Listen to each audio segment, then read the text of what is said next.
আসসালামু আলাইকুম প্রিয় শিক্ষার্থীবৃন্দ, ঢাকা শিক্ষা বোর্ড ল্যাবরেটরি স্কুল অ্যান্ড কলেজের পক্ষ থেকে আজকের এই অনলাইন ক্লাসে তোমাদের স্বাগত জানাচ্ছি। আজকে আমি একাদশ ও দ্বাদশ শ্রেণীর হিসাব বিজ্ঞান দ্বিতীয় পত্রের অষ্টম অধ্যায়, যে অধ্যায়ের নাম হচ্ছে মজুদ পণ্যের হিসাব রক্ষণ পদ্ধতি, এই অধ্যায় থেকে একটি অঙ্ক নিয়ে আলোচনা করব। ইতিমধ্যে একটি অঙ্ক আমি তোমাদের জন্য তুলে রেখেছি, আসো আমরা অঙ্কটি দেখি। আমজাদ লিমিটেড এর 2018 সালের মার্চ মাসে মজুদ বিভাগের তথ্য নিম্নরূপ। মার্চ 1, প্রারম্ভিক উদ্বৃত্ত 520 একক, একক প্রতি দর 10 টাকা। মার্চ 6, ক্রয় 600 একক, একক প্রতি দর 10 টাকা 20 পয়সা। মার্চ 11, মাল ইস্যু 710 একক। মার্চ 14, 6 তারিখে কৃত পণ্য ফেরত 30 একক। মার্চ 18, মাল ক্রয় 800 একক, একক প্রতি দর 9 টাকা 50 পয়সা। মার্চ 24, মাল ইস্যু 770 একক। মার্চ 26, 11 তারিখে ইস্যুকৃত পণ্য ফেরত 20 একক। মার্চ 31, সমাপনী মজুদ 400 একক। এই অঙ্ক থেকে আমাদের কাছে যা চাওয়া হয়েছে তা হচ্ছে: ক, ঘাটতি এককের পরিমাণ নির্ণয় করো। খ, ফিফো পদ্ধতিতে মাল খতিয়ান তৈরি করো। গ, লিফো পদ্ধতিতে মাল খতিয়ান তৈরি করো।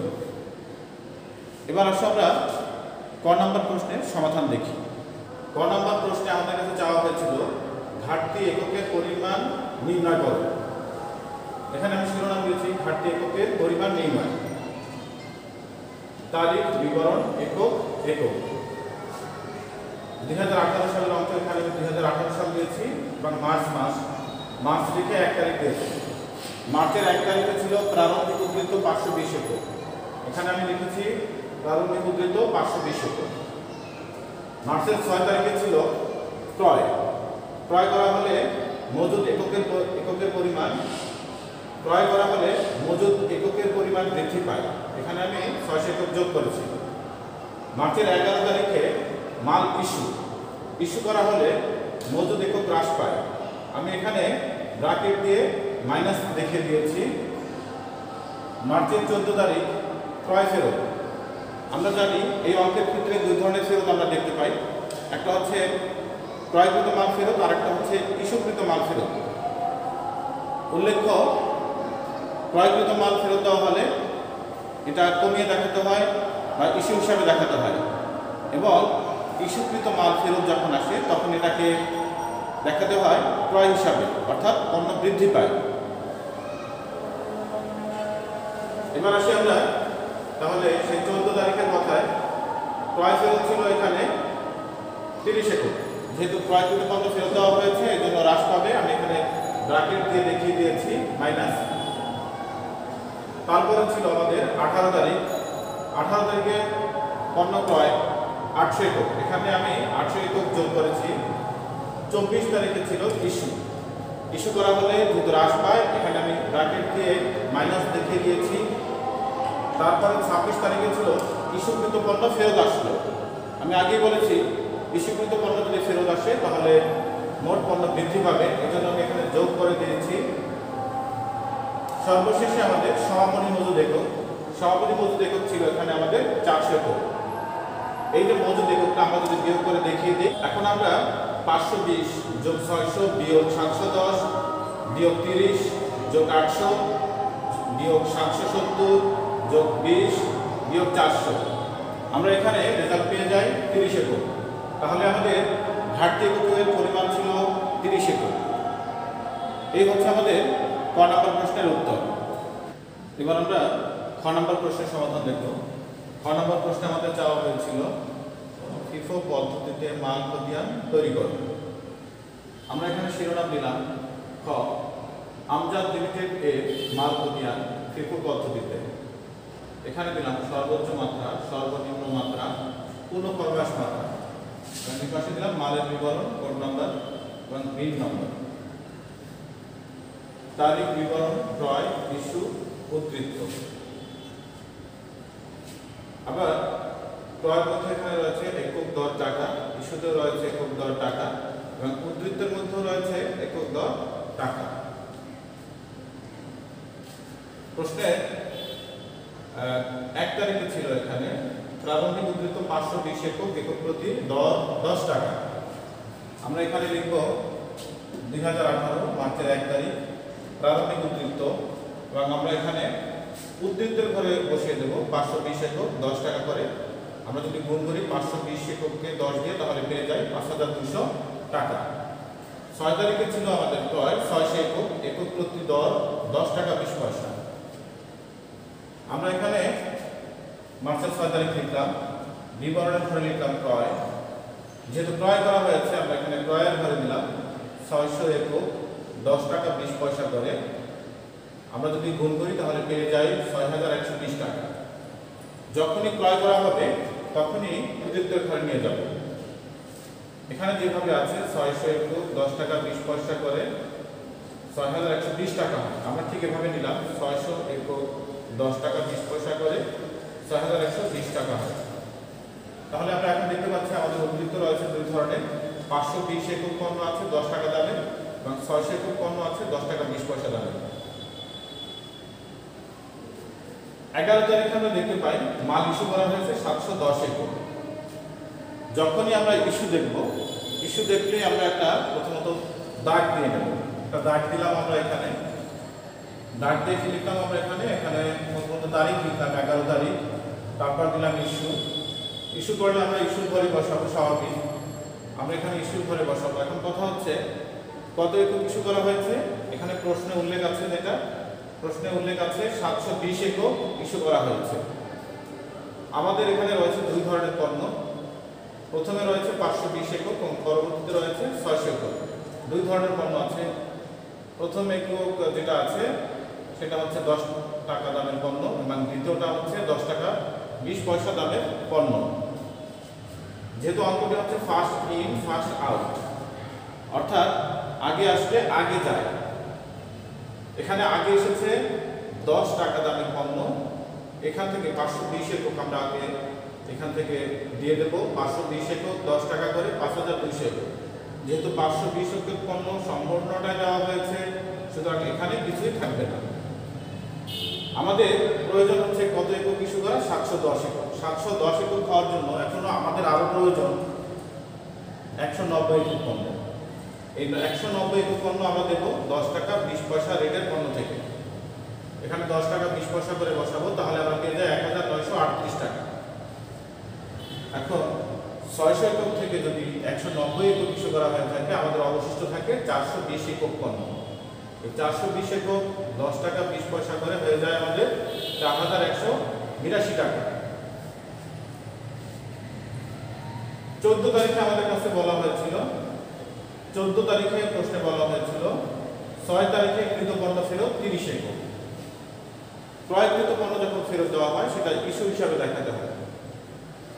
আমরা এখানে লিখলাম 14 তারিখ কৃত পণ্য ফেরত, ব্র্যাকেটে উল্লেখ করে দিলাম 6 তারিখের পণ্য। যেহেতু 30 একক পণ্য ফেরত দেওয়া হয়েছে, আমরা ইস্যুর ঘরে আমরা বসাবো। এখন এখানে উল্লেখ ছিল 6 তারিখে, আমরা খুঁজে দেখবো 6 তারিখে কত টাকা করে ক্রয় করা হয়েছিল। 6 তারিখে কত টাকা করে ক্রয় করা হয়েছিল, 10 টাকা 20 পয়সা। তাহলে আমরা এখানে বসিয়ে দেব 10 টাকা 20 পয়সা। যেহেতু 6 তারিখ এখানে উল্লেখ করা ছিল, আমরা 6 তারিখের রেট উল্লেখ করলাম 30 টাকা করে। যদি 10 টাকা 20 পয়সা দিয়ে আমরা গুণ করি তাহলে আমরা পেয়ে যাই 30 একক পণ্য যদি 10 টাকা 20 পয়সা দিয়ে যদি আমরা গুণ করি তাহলে পেয়ে যাই 306 টাকা। 410 থেকে যদি আমরা এখন 30 একক পণ্য বাদ দিই তাহলে অবশিষ্ট থাকে 380 একক পণ্য, এবং যার রেট হচ্ছে 10 টাকা 20 পয়সা। 380 গুণ 10 টাকা 20, তাহলে আমাদের এখানে উত্তর আসবে 3876 টাকা।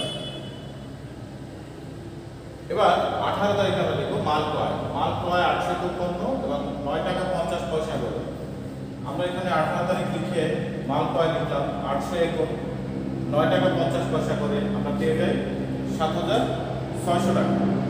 আমি ইতিপূর্বে তোমাদের বলেছি যখনই ক্রয় করা হবে তখনই ক্রয়ের এখানে যেভাবে থাকবে ঠিক এটাকে কপি করে আমাদের উদ্ধৃত ঘরে বসিয়ে দিতে হবে। অর্থাৎ এখানে ছিল 800 একক পণ্য 9 টাকা 50 পয়সা করে 7600, এখানেও আমি দিয়ে দিলাম 800 একক পণ্য 9 টাকা 50 পয়সা করে 7600 টাকা। এবার হচ্ছে 24 তারিখ। 24 তারিখে বলা ছিল মাল ইস্যু 770 একক। 770 একক আমরা ইস্যু করব। এখানে আমি লিখলাম 24 তারিখ ইস্যু। এখন কথা হচ্ছে 770 একক পণ্য আমরা একসাথে দিতে পারছি না। আমাদের দু ধরনের পণ্য ছিল, 10 টাকা 20 পয়সা দামের পণ্য এবং 9 টাকা 50 পয়সা দামের পণ্য। প্রথমত আমরা 380 একক পণ্য দেব, কারণ আমাদের অঙ্কটাই হচ্ছে আগে আসলে আগে যায়। এখানে আগের তথ্য হচ্ছে 380 একক। আমরা 380 একক পণ্য দিয়ে দেবো 10 টাকা 20 পয়সা করে। এখানে বসিয়ে দেবো আমরা 3876। যদি এখানে সম্পূর্ণ অংশটাই দেওয়া হয়ে যায় তাহলে এখানে হয়ে যাবে নীল। এখনো আমাদের 770 একক হওয়ার জন্য প্রয়োজন পড়ে 390 একক। এই 390 একক পণ্য আমরা 800 একক পণ্য থেকে দেবো। 800 একক থেকে 390 একক পণ্য আমরা এখানে দিলাম এবং এখানে রেট হচ্ছে 9 টাকা 50 পয়সা করে। 9 টাকা 50 পয়সা আমরা বসিয়ে দেবো, গুণ করলে আমরা পেয়ে যাই 3705 টাকা। 800 একক পণ্য থেকে যদি 390 একক ইস্যু করা হয়, অবশিষ্ট থাকে 410 একক। 9 টাকা 50 পয়সা করে এর মূল্য আসে 3895 টাকা। এরপরে আসে আমাদের 26 তারিখের লেনদেন। 11 তারিখে ইস্যুকৃত পণ্য ফেরত আসলো 20 একক। 11 তারিখে ইস্যুকৃত পণ্য ফেরত, আমরা প্রথমত এখানে লিখব 26 তারিখ ইস্যুকৃত পণ্য ফেরত আসলো, ব্র্যাকেটে দেখে দিলাম আমরা 11 তারিখে। যেহেতু 20 একক পণ্য ফেরত এসেছে এখানে আমরা 20 একক লিখে দিলাম। আর সর্বশেষ ইস্যু করা হয়েছিল এখানে 11 তারিখে 10 টাকা 20 পয়সা দামের পণ্য। আমরা এখানে বসিয়ে দিলাম 10 টাকা 20 পয়সা দামের পণ্য, যার গুণফল আসলো আমাদের 204 টাকা। যেহেতু আমরা যদি ফেরত আসে, ইস্যুকৃত পণ্য ফেরত আসলে আমরা ক্রয় হিসাবে দেখাই, সুতরাং এটাকেও আমরা এখান থেকে কপি করে এখানে বসিয়ে দেব উদ্ধৃতের ঘরে। এখানে আমরা বসিয়ে দিলাম 20 একক পণ্য 10 টাকা 20 পয়সা করে এবং তাতে আসলো আমাদের 204 টাকা। আর আগে আমাদের যেটা ছিল 9 টাকা 50 পয়সা দামের পণ্য 410 একক, সেটা আমরা যথারীতি বসিয়ে দিলাম। সর্বশেষ আমরা একটা দাগ দিয়ে যেটা করবো আমরা সেটা হচ্ছে ঘাটতি নির্ণয় করব। ক নম্বর প্রশ্নের সমাধানে আমরা নির্ণয় করেছিলাম ঘাটতি এককের পরিমাণ হচ্ছে 30 একক। যেহেতু এখানে আগে আছে 20 একক, আমরা 20 একক দিয়ে দেব, যেটা দর হচ্ছে 10 টাকা 20 পয়সা করে, তাতে আসলে 204 টাকা। অর্থাৎ 20 একক পণ্য সম্পূর্ণটাই ঘাটতি হয়ে গেল, এখানে হয়ে যাবে নীল। এবং পরবর্তীতে এখন আমাদের ইস্যু করে দেখাতে হবে 10 একক, কারণ আমাদের মোট ঘাটতি পরিমাণ হচ্ছে 30 একক। এই 10 এককের রেট হবে 9 টাকা 50 পয়সা করে। আমরা 9 টাকা 50 পয়সা বসিয়ে দিলাম। এখানে 10কে যদি আমরা 9 টাকা 50 পয়সা দিয়ে গুণ করি তাহলে পেয়ে যাই 95 টাকা। তাহলে সর্বশেষে আমাদের অবশিষ্ট থাকে 400 একক পণ্য, যার দর হচ্ছে 9 টাকা 50 পয়সা করে এবং এর মূল্য দ্বারা 3800 টাকা। এই ছিল আমাদের খ নম্বর প্রশ্নের সমাধান। শিক্ষার্থীবৃন্দ, গ নম্বর প্রশ্নে আমাদের কাছে চাওয়া হয়েছিল লিফো পদ্ধতিতে মালকোটিয়ান তৈরি করো। আমরা এখানে শিরোনাম আগের মতোই দিলাম, শুধুমাত্র এখানে পদ্ধতি উল্লেখ করেছি। আগে ছিল ফিফো পদ্ধতিতে, এখন এখানে লিখেছি লিফো পদ্ধতিতে। লিফো বলতে যা বোঝায় তা হচ্ছে লাস্ট ইন ফার্স্ট আউট, অর্থাৎ পরে আসলে আগে যায়। প্রথম লেনদেনটি ছিল প্রারম্ভিক উদ্ধৃত 520 একক, একক প্রতি দর 10 টাকা। আমরা এখানে মার্চের 1 তারিখ দিয়েছি প্রারম্ভিক উদ্ধৃত, যেহেতু এটি উদ্ধৃত আমরা উদ্ধৃতের ঘরেই বসিয়েছি 520 একক 10 টাকা করে, তাতে আসে আমাদের 5200 টাকা। এবার দেবো আমরা 6 তারিখে। এবার 6 তারিখের লেনদেনটি দেখি। 6 তারিখে ছিল ক্রয় 600 একক, একক প্রতি দর 10 টাকা 20 পয়সা। আমরা এখানে 6 তারিখ দিলাম এবং বিবরণের ঘরে দিয়েছি ক্রয়। যেহেতু ক্রয়, এখানে আমাদের ক্রয়ের শিরোনাম দেওয়া আছে, এখানে আমরা বসাবো 600 একক 10 টাকা 20 পয়সা করে হয় 6120 টাকা। আমরা ফিফো পদ্ধতিতে যেমন ক্রয় করা হলে ওখান থেকে কপি করে বসিয়ে আমরা উদ্ধৃত ঘরে বসাতাম, আমরা লিফোর ক্ষেত্রেও ঠিক একইভাবে বসাবো। তাহলে 600 একক 10 টাকা 20 পয়সা করে 6120 টাকা আমরা এখানে উদ্ধৃত ঘরে বসিয়ে দেব। এখন উদ্ধৃত ঘরে আমরা দুই ধরনের পণ্য দেখতে পাই, একটা হচ্ছে 10 টাকা এককের পণ্য, একটা হচ্ছে 10 টাকা দরের পণ্য, আরেকটি হচ্ছে 10 টাকা 20 পয়সা দরের পণ্য। এবার আছে 11 তারিখে মাল ইস্যু 710 একক। ইস্যু আমরা যখনই দেখব তখন একটা দাগ দিয়ে নেব, একটা দাগ আমরা দিলাম, এখানে লিখলাম আমরা 11 তারিখ মাল ইস্যু করা হয়েছে 710 একক। এখন কথা হচ্ছে আগে আসলে আগে যায় পদ্ধতি বা ফিফো পদ্ধতিতে আমরা প্রথমটি সবসময় আগে ইস্যু করতাম, যেহেতু এখানে লাস্ট ইন ফার্স্ট আউট অর্থাৎ পরে আসলে আগে যায়, এজন্য পরের যে মালটা, এজন্য পরের যে পণ্য দেওয়া আছে এখানে সেই পণ্য আমরা আগে ইস্যু করবো। এখানে ছিল 600 একক, এখানে আমরা বসাবো 600 একক 10 টাকা 20 পয়সা 10 টাকা 20 পয়সা, আমরা সম্পূর্ণ পণ্য ইস্যু করলাম। সুতরাং এখানে আর কিছু থাকলো না, আমরা গ্যাপ দিয়ে দিলাম। এরপরে আমরা 710 একক পণ্য যেহেতু ইস্যু করেছি, 710 এককের জন্য আমাদের আরও প্রয়োজন পড়ে 110 একক পণ্য, আমরা এখানে দিলাম 110 একক। এবং এখানে প্রথম যে পণ্যটি আছে তার রেট হচ্ছে 10 টাকা, আমরা 10 টাকা করে দিলাম, তাহলে আসলো 1100 টাকা। 520 থেকে যদি আমরা 110 বিয়োগ করি তাহলে পেয়ে যায় 410 এবং 10 টাকা করে হবে 4100 টাকা। তারপরে আমরা দেখব 14 তারিখ 6 তারিখে কৃত পণ্য ফেরত 30 একক। ক্রয়কৃত পণ্য যদি ফেরত দেওয়া হয় এটাকে আমরা ইস্যু হিসাবে লিখি। আমরা প্রথমত লিখব এখানে 14 তারিখ 6 তারিখে কৃত পণ্য ফেরত। এখন কথা হচ্ছে 6 তারিখে কৃত পণ্য ছিল কত টাকা করে, আমাদের 10 টাকা 20 পয়সা করে। 6 তারিখে কৃত পণ্য ফেরত, এখানে আমাদের এককের পরিমাণ ছিল 30 একক। আমরা যখন ফেরত দেবো এখানে আমরা 30 একক লিখব। এখন কয় তারিখের পণ্য? 6 তারিখের পণ্য। 6 তারিখের পণ্যের দর কত টাকা ছিল? 10 টাকা 20 পয়সা। কিন্তু এখানে একটা জিনিস যদি আমরা খেয়াল করি তা হচ্ছে এই 600 একক পণ্য ইতিমধ্যে আমাদের ইস্যু করা হয়ে গেছে, অর্থাৎ 1 একক পণ্য আমাদের অবশিষ্ট নাই। 600 একক পণ্য থেকে যদি 600 একক পণ্য আমরা ইস্যু করে থাকি তাহলে আমাদের একটা অবশিষ্ট থাকে না। তাহলে অবশিষ্ট থাকলো কোন জায়গার পণ্য? আমাদের অবশিষ্ট থাকছে যেটা তা হচ্ছে 10 টাকা রেটের পণ্য কিন্তু আমাদের একটা অবশিষ্ট আছে। এখানে যদি আমরা লক্ষ্য করি এখানেও 10 টাকা রেটের পণ্য রয়েছে। তাহলে আমরা রেট কত বসাবো? রেট বসাবো এখানে 10 টাকা। আবারও বলছি, যেহেতু আমাদের 600 একক পণ্য যেটার রেট ছিল 10 টাকা 20 পয়সা, আমাদের প্রশ্নে উল্লেখ ছিল 6 তারিখের পণ্য এখানে দেওয়া ছিল 10 টাকা 20 পয়সা, আমরা এই 10 টাকা 20 পয়সায় বসাতাম। কিন্তু 10 টাকা 20 পয়সা রেটের 600 একক পণ্য সম্পূর্ণটাই আমাদের ইস্যু করা হয়ে গেছে। এখন অবশিষ্ট আছে যেটা তা হচ্ছে 10 টাকা এককের পণ্য। সুতরাং আমাদের এখান থেকে আমাদের এখন 10 টাকা এখানে বসাতে হবে। 30 গুণ 10 আমরা পেয়ে যাই 300 টাকা। আমরা যেহেতু 410 একক পণ্য থেকে 30 একক পণ্য ফেরত দিয়েছি, তাহলে আমরা এখানে বসাবো 380। 410 থেকে বিয়োগ যদি করি আমরা 30 পেয়ে যাব 380। রেট হচ্ছে 10 টাকা, গুণ করলে আমরা পেয়ে যাব 3800 টাকা। তারপরে হচ্ছে আমাদের 18 তারিখের লেনদেন। মাল ক্রয় 800 একক, প্রতি এককের দর হচ্ছে 9 টাকা 50 পয়সা।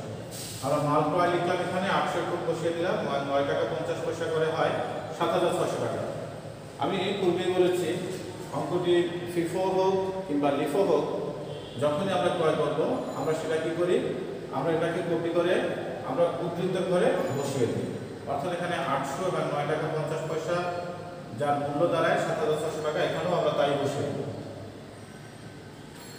এবার আসবো আমরা 24 তারিখে মাল ইস্যু। যখনই আমরা ইস্যু দেখবো একটা দাগ দিয়ে নিব, আমরা একটা দাগ দিয়ে নিলাম।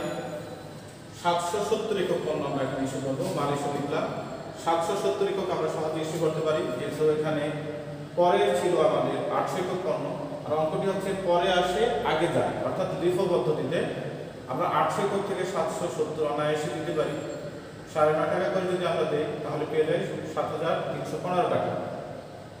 যেহেতু 9 টাকা 50 পয়সা রেটের পণ্য ইস্যু করা হয়েছে, কিন্তু ইস্যু করা হয়নি কোনটা 380 একক পণ্য 10 টাকা রেটের যেটা ইস্যু করা হয়নি, যেভাবে ছিল ঠিক সেভাবে আমরা বসিয়ে দেবো। কিন্তু যেখান থেকে ইস্যু করা হয়েছে অর্থাৎ 800 একক থেকে 770 একক যদি আমরা বাদ দিই, অবশিষ্ট থাকে 30 একক। এই 30 এককের দর হচ্ছে প্রতি এককের দর 9 টাকা 50 পয়সা করে। আমরা 30 গুণ 9 টাকা 50 পয়সা যদি দিই তাহলে পেয়ে যায় 285 টাকা। এবার আমরা দেখব 26 তারিখ। 11 তারিখে ইস্যুকৃত পণ্য ফেরত 20 একক। যে পণ্য আমরা ফেরত দিয়েছিলাম 11 তারিখে ইস্যুকৃত পণ্য ফেরত 20 একক। যে পণ্য আমরা ইস্যু করেছিলাম 11 তারিখে সেটা আমাদের কাছে ফেরত আসলো। এই ধরনের ফেরতকে আমরা ক্রয় হিসাবে অন্তর্ভুক্ত করব। তাহলে আমরা এখানে দিলাম 26 তারিখে 11 তারিখে ইস্যুকৃত পণ্য ফেরত আসলো 20 একক। আমরা এখানে দিয়েছি, যেহেতু প্রশ্নে 20 একক উল্লেখ আছে, কিন্তু কথা হচ্ছে এখানে রেট কত দেব। 11 তারিখে আমরা একটু খুঁজে দেখি। 11 তারিখে সর্বশেষে আমরা ইস্যু করেছিলাম 10 টাকা করে। তাহলে আমরা এখানে বসিয়ে দেব 10, 20 গুণ 10 আমরা পেয়ে যাই 2000। এখন যেহেতু আমরা পণ্য যদি ফেরত আসে এটাকে আমরা ক্রয় হিসাবে আমরা মূল্যায়ন করি, আর ক্রয় যখনই হয় তখন সেটাকে কপি করে আমরা উদ্ধৃতের ঘরে পেস্ট করি বা বসিয়ে দিই। এখন এখানে আছে আমাদের 10 টাকা রেটের পণ্য, বা পণ্যটি যেহেতু আমাদের পূর্বের পণ্য বা আগের পণ্য, এই আগের পণ্য আগের যে আমাদের 10 টাকা করে এখানে ছিল 380 একক পণ্য 10 টাকা করে, তার সাথে আমরা একসাথে যোগ করে দেব। এই 20 যদি আমরা 380 সাথে যোগ করে দিই তাহলে পেয়ে যাই 400 একক। আর 10 টাকা এখানে বসিয়ে দিলাম, 400 গুণ 10 পেয়ে যাব 4000 টাকা। আর 30 একক 9.5 টাকা করে, আর 30 একক 9 টাকা 50 পয়সা করে 285 টাকা, এটা যথারীতি বসিয়ে দেব। সর্বশেষে আমাদের ছিল 31 তারিখের লেনদেন। সমাপনী মজুদ এখানে উল্লেখ করা ছিল 400 একক। আমরা এখানে 31 তারিখ লিখব এবং ঘাটতি কথাটি লিখব। প্রশ্ন হচ্ছে ঘাটতি আমরা কোথায় পেয়েছি। আবারও সেই একইভাবে আমি উত্তর দেবো, যেটা তা হচ্ছে ক নম্বর প্রশ্নের সমাধানে আমরা 30 একক পণ্য ঘাটতি নির্ণয় করেছিলাম, সেই ঘাটতি একক আমরা এখন ইস্যু ভাবে বসিয়ে দেব। তাহলে ইস্যু যদি বসাই, অঙ্কটি যেহেতু লিফো পদ্ধতি অর্থাৎ পরে আসে আগে যায়, এখানে পরের পণ্য ছিল 30 একক, আমরা এই 30 একক 9.5 টাকা করে আমরা এখানে বসিয়ে দিলাম 9 টাকা 50 পয়সা, গুণ করলে হয় 285, অর্থাৎ এখান থেকে সম্পূর্ণ পণ্যটি ইস্যু হিসাবে চলে গেল।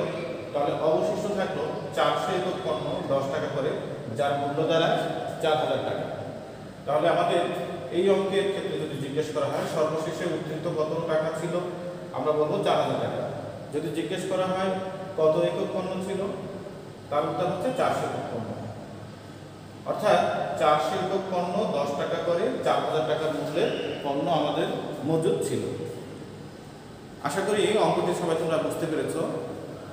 তোমাদের সাথে পরবর্তীতে আবার কথা হবে। তোমরা সবাই ভালো থাকো, সুস্থ থাকো, এই কামনা করে আজকের মতো এখানেই বিদায় দিচ্ছি। আল্লাহ হাফেজ।